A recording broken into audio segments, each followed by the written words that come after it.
Dans un entretien exclusif sur New World TV, une question directe et dérangeante a été posée au ministre Gilbert Bawara.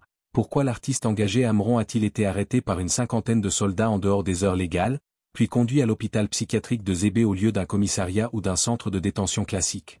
Le journaliste Gilles Bocco, professionnel et précis, a aussi relayé les graves accusations de torture évoquées par l'avocat de l'artiste et par d'autres personnes arrêtées lors des manifestations du 6 juin 2025. Il soulève une vraie question de droits humains et de dignité dans le traitement réservé aux manifestants et aux voix dissidentes. Mais la réponse du ministre Bawara étonne. Plutôt que de rassurer ou d'annoncer une enquête, il préfère dénoncer une supposée instrumentalisation politique, allant jusqu'à discréditer l'avocat d'Amron, qu'il qualifie de véreux à la réputation douteuse, sans preuve ni respect de la procédure judiciaire. Cette posture, qui rejette toute critique et attaque ceux qui dénoncent, peut laisser penser que le pouvoir refuse de se remettre en question, malgré des témoignages sérieux de traitements inhumains. Cette séquence soulève donc une question fondamentale. Le gouvernement togolais prend-il vraiment au sérieux les dénonciations de torture et les atteintes aux droits de l'homme? Ou assiste-t-on à une tentative de détournement de l'attention, pour éviter d'affronter les vraies responsabilités? Mes chers abonnés, aujourd'hui, nous abordons une séquence très importante, très grave même, qui en dit long sur la manière dont certains au sommet de l'État traitent ceux qui osent parler. Évoqué le cas de son avocat tout à l'heure, je l'ai écouté. Il a estimé que l'artiste a été victime de torture. D'autres personnes arrêtées dans le cadre de la manifestation du 6 juin ont également évoqué des cas de traitement inhumain et dégradant. Comment le gouvernement gère-t-il ces dénonciations? Tout à l'heure, j'encourageais l'intéressé lui-même, mais également ses proches et sa famille à se soustraire à toutes les tentatives de récupération, d'instrumentalisation. Mais cette instrumentalisation et cette récupération, ça peut aussi provenir d'avocats véreux à la réputation douteuse. Et donc, je ne voudrais pas commenter ce que son avocat, que je ne connais pas beaucoup, mais apparemment, ce n'est pas nécessairement quelqu'un de recommandable. Oui, vous avez bien entendu. Le ministre de la fonction publique traite publiquement un avocat des irresponsables, de véreux, de non recommandables, sans apporter aucune preuve, juste parce que cet avocat a dénoncé ce que son client a subi. C'est une tentative claire de délégitimer la défense d'un citoyen. Une façon de faire peur, de dissuader les avocats de parler, et de réduire au silence ceux qui dénoncent les abus. Mais dans un état de droit, ce sont les faits qu'on doit interroger, pas les personnes qu'on doit salir. Ce que nous devons retenir, c'est que la répression ne s'arrête plus seulement à ceux qui manifestent ou chantent contre le pouvoir. Elle s'étend désormais à ceux qui les défendent. Et ça, c'est très grave pour notre justice, pour notre démocratie, et pour notre avenir. Partagez cette vidéo massivement. Faites entendre votre voix.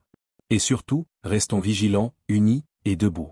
Monsieur le ministre, pour revenir sur les conditions de l'interpellation d'Amron, est-ce qu'elle ne laisse pas à désirer quelque peu avec près de 50 soldats envoyés sur les lieux, en dehors des heures légales, pour après tout déposer le prévenu dans un hôpital psychiatrique? Est-ce que ça ne laisse pas à désirer? Vous savez, pour moi, c'est une situation malheureuse et regrettable. Mais cela étant, je crois qu'avant de faire la fixation sur les conditions éventuelles de son interpellation, les conditions dans lesquelles il a été interné plutôt dans un centre de santé et traité, il est important de souligner. Nous ne sommes pas en train de parler d'un citoyen qui est tranquille dans son coin, n'ayant rien fait du tout, aurait eu maille à partir avec un état répressif ou un état arbitraire, une situation arbitraire. Je dois rappeler que nous sommes dans une société ouverte et démocratique. Les libertés sont importantes, y compris la liberté d'opinion et d'expression. Qu'on ait des opinions, qu'on ait des positions, qu'on veuille même critiquer les institutions, on peut le faire. Mais a-t-on besoin pour cela de se livrer à des outrances, de tenir des propos qui sont manifestement des propos qui relèvent de l'injure publique, de la diffamation, de l'outrage à des autorités ou à des citoyens? Alors, je crois qu'on peut s'exprimer, on peut exprimer son point de vue, on peut exprimer ses opinions, on peut même critiquer la conduite des affaires du pays, mais on n'a pas besoin des outrances auxquelles on a assisté, au flot au torrent d'insanité, de boue qui était déversé publiquement et quotidiennement à travers les réseaux sociaux. Donc, avant de parler des conditions et des modalités éventuelles de son interpellation et des conditions dans lesquelles il a été traité, je crois qu'il faut partir de là. Et rappeler que nous devons avoir un peu plus de courtoisie, de civisme. Nous pouvons nous parler, on peut se critiquer. Un citoyen peut critiquer ce qu'il considère être pas satisfaisant. Mais on n'a pas besoin de se livrer aux agissements et aux comportements auxquels on a assisté de la part de cet artiste. Maintenant, je crois que dans une phase pratiquement préliminaire d'enquête par la police judiciaire, il a été rapidement perçu que ce cas ne méritait pas de faire l'objet d'une véritable procédure judiciaire. Et il a été interné dans un centre de santé approprié où sa famille, ses parents avaient accès à lui. Son avocat a pu avoir accès à lui et même a témoigné en indiquant qu'il était bien portant, qu'il était bien traité dans ce lieu de soins. Aujourd'hui, il faut se réjouir du dénouement qui est intervenu, qui traduit véritablement une volonté d'apaisement, une volonté d'ouverture, une volonté de calmer les esprits. Je voudrais donc profiter pour en appeler au sens des responsabilités, à la retenue et puis à ce que les esprits s'apaisent. Là où il est aujourd'hui en famille, nous nous réjouissons. Je dirais qu'il est souhaitable, si lui-même ou sa famille estime qu'il a besoin d'un soutien, d'un accompagnement, aussi bien de bonne volonté, mais également des pouvoirs publics, pourquoi pas du gouvernement, pour se prendre en charge, pour retrouver ce que je pourrais appeler le droit chemin, peut-être même pour relancer ses activités artistiques. Il doit pouvoir compter sur les bonnes volontés, y compris sur l'accompagnement et le soutien du gouvernement, qui a toujours été attentif à ce que les hommes de culture, les artistes, les chanteurs peuvent contribuer comme apport à la revalorisation de la musique togolaise, au rayonnement de la musique togolaise.